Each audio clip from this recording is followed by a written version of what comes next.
Okay, again, good day to everyone. Ngayon naman po pag-usapan natin itong bagong pangyayari kung saan ito kasi pong si Senator Risa Hontiveros ay naghain ng resolution, Senate version ng resolution, but same content as the resolution in Congress. Yung tungkol po sa pagpapapasok ng ICC dito sa ating bansa. Ngayon, ano po ang naging resulta? Dahil nga po itong may mga kasamahan, may mga senador na involved dyan sa kaso ng extrajudicial killing.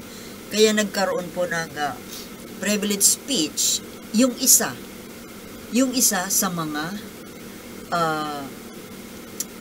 possible accused. Actually, kasama na po siya sa kaso eh. Ito pong si Senator Bato de la Rosa. So, doon po sa sa kanyang speech, galit na galit po siya. Galit na galit po siya kay Risa Hontiveros. At yung arte po niya doon, ay para siyang bata. Parang retarded. Sorry Bato. Pero, para talagang hindi po pang senador yung inacting ninyo dyan. Alam nyo, ito talagang ang dami pong mga senador na pro Duterte. As in majority ng mga nakaupo sa Senado ngayon ay pro Duterte. Kaya actually, kung resolution at resolution lamang po na kung pagbubutuhan ito, ay hindi po maaaprobahan itong resolution na papasukin ang ICC kung kinakailangan ng boto ng Senado. Kaso buti na lang po, ito ay bukod tangi na issue na hindi kailangan ng approval ng whole institution of the Senate. At least sa Congress, majority ay approve na. Pero dito sa Senado, delikado po. Buti na lang, hindi kailangan na pagbotohan ninyo yan dyan sa Senado. Kasi kung nagkataon po na pagbobotohan, hindi po mangyayari yung hinihingi ng resolusyon. Dahil tingnan nyo na lang, sino-sino bang mga nakaupo dyan na senador ang pro Duterte. Tingnan natin si Bato, si Bongo, Robin Padilla, Amy Marcos, yung magkapatid na Cayetano, Jinggoy, Bong Revilla, baka bilyar pa. Di ba, 2 bilyar? At masama, pati si Amy Marcos. At ito na nga po, pagkatapos po ng privilege speech ni Risa Hontiveros at ni Bato de la Rosa, nung nag-recess na yata, nung tapos na yung kanilang session, in-interview itong si Amy Marcos, ng media. Alam niyo yung sinabi niya? Nakakadismaya po talaga. Nakakadismaya po talaga ang mga binibitawang salita ni Amy Marcos. Alam mo yung sabi niya? Naghahanap daw ng basag ulo itong mga nagpapanukala ng resolusyon na ito. Basag ulo ang term na ginamit niya. Basag ulo? They are looking for trouble. Kapag daw yan hindi tinigilan yung pagpapanukala na yan ng mga resolusyon na yan na papasukin ng ICC, magkakabasagan daw ng ulo. Talaga lang Amy Marcos. Hindi ko talaga maintindihan kung nasaan ang puso nito ni Amy Marcos, mga kababayan. Alam nyo, ang usapin po ng ICC, hindi dahil sa politika. Hindi dapat isinasali ang politika dahil ito po ang kaso ng ICC, ang kaso ng Duterte sa ICC ay tungkol po sa batas, sa pagsunod sa batas, sa pagkiling sa batas, sa pagbibigay po ng hustisya sa mga biktima. Kasi hodang kung ang akusado ay kaalyado mo, Amy Marcos. Tapos sabi, basag ulo, nananakot? Is that a pananakot, Amy Marcos? Now, balikan po natin itong si Bato. Sumagot po si Bato doon sa resolution speech ni ni Risa Hontiveros. Galit na galit po siya at yung inasal niya, asal bata. Sorry, sakit sa lalamunan. Hindi lang po basta asal bata, kundi retarded na bata. Nag-inalti po siya na parang bata, nakakatawa. Parang hindi senador.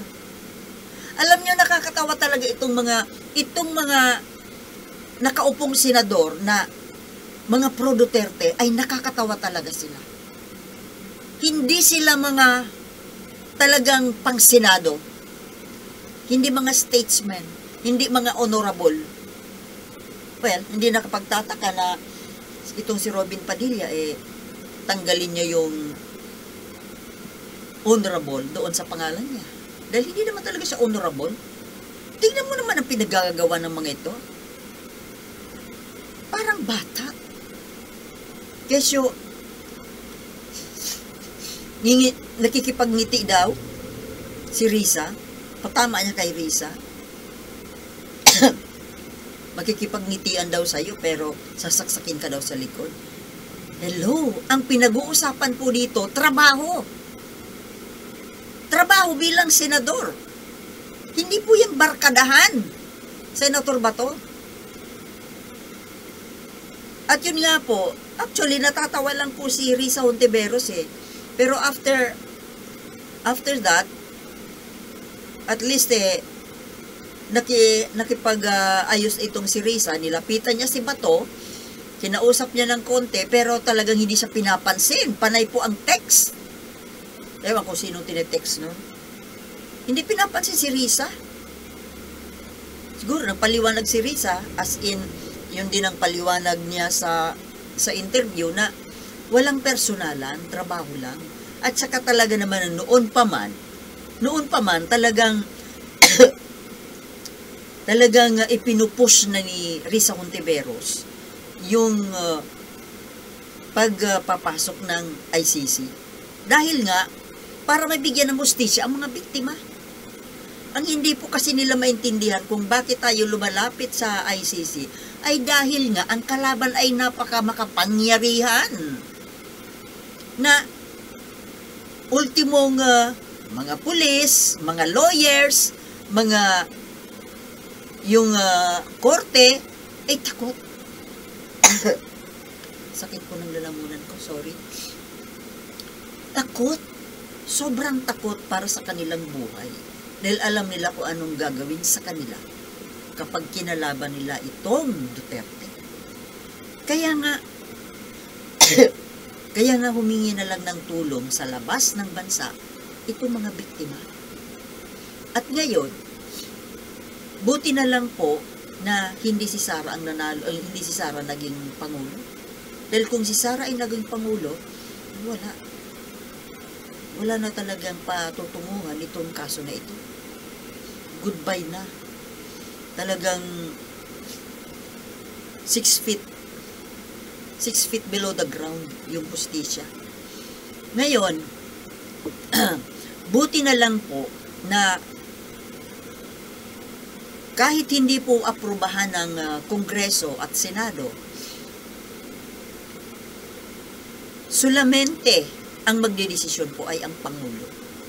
Alone. The President alone will decide Just like what Duterte did in 2019, na he single-handedly decided na kumalas po sa ICC itong bansa natin. Kaya same thing ngayon. Kung gusto man yan ibalik, presidente din lang ang magdedesisyon. Diba? Kaya, ngayon, actually, maswerte pa rin po itong mga Duterte dahil protektado pa rin sila hanggang sa ngayon, hanggat hindi po yan nadidesisyonan ni Pangulo, BBM, talagang protektado siya ng mga mabibigat na kaibigan. Sino? Amy Marcos, si Enrile, and also PBBM, 50-50. But we believe, I believe, I hope, and I believe, and I expect na magdedesisyon ng gagawa ng makadiyos at makatao na desisyon itong si Pangulong Marcos. Sana po ang isipin ni Pangulo ay huwag na yung pakikipagkaibigan, pakikipag-alyado. Ang dapat po na maging rason dito, number 1 na rason, ay ang pagbibigay ng hustisya sa mga biktima. Di ba po? At itong si Amy Marcos, siguro kapag ultimately, finally siguro kapag talagang nagdesisyon na si PBBM na kapatid niya na okay, papasukin na yung ICC, magagalit siguro ito kay PBBM. Kasi nga ngayon pa lang galit na galit siya. Kasi talagang sobrang love na love niya itong mga Duterte. May banga. Hindi mo maintindihan kung bakit. Alam nyo, ang mga ganitong klaseng mambabatas pa naman. Diyos ko po. Mambabatas ang trabaho. Sila ang gumagawa ng batas. Pero ito, kumakampi sa bumali ng batas. Amy Marcos. At ito mga nagpuprotekta kay Duterte. Like, Enrile and dating Senator Bongbong Marcos na kayo ay isa sa mga pumirma, you signed in the resolution doon sa treaty na pagiging member ng ICC. Sana po wag niyong kalimutan yun. Hindi ako bibilib sa inyo kapag ito ay patuloy ninyong pinrotektahan ang isang mamamatay tao. Okay, mga kababayan? Siguro ko naman po very understandable ang ating stand sa isyung ito. Ano po? Okay? As I promised, hindi na po ako magpapaabot hanggang lagpas 15 minutes. Kaya tapusin na po natin. Thank you for watching and I'll see you in my next vlog. Good night. Peace.